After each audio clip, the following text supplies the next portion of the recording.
Komisi Pemilihan Umum KPU Kabupaten Badung mencatat secara rata-rata tingkat partisipasi Kabupaten Badung berada di angka 77,03%. Dari 6 kecamatan yang ada di Badung, pemilih terendah ada di Kecamatan Kute. Dari data yang terhimpun, tingkat partisipasi di kampung turis ini hanya mencapai 62%.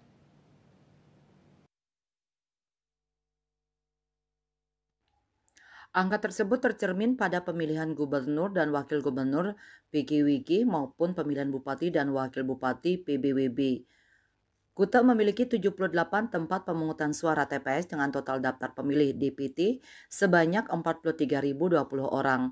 Dari jumlah itu hanya 26.914 pemilih atau 62,50% yang menggunakan hak pilihnya dalam PGWG, sedangkan pada PBWB jumlahnya sedikit lebih rendah yakni 26.909 pemilih atau 62,49%.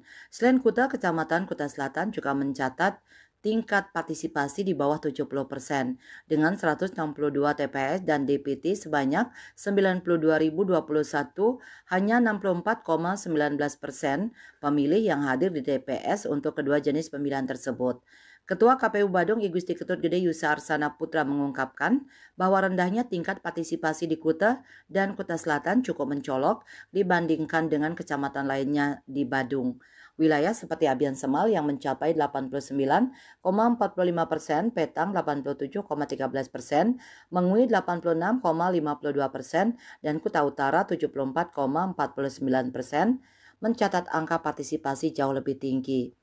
Penurunan partisipasi paling signifikan terlihat di Tuban, Kecamatan Kuta dengan angka 48% dan Jimbaran, Kecamatan Kuta Selatan sebesar 52%.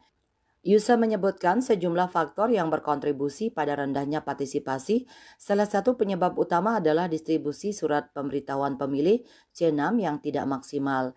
Distribusi C6 rata-rata baru dilakukan H-3 sebelum pencoblosan. Idealnya C6 sudah diterima pemilih sejak H-14 untuk memberi waktu kepada mereka mengatur jadwal. Selain itu, gaya hidup masyarakat di wilayah pariwisata seperti Kuta juga menjadi tantangan tersendiri. Parwata Bali Pos melaporkan.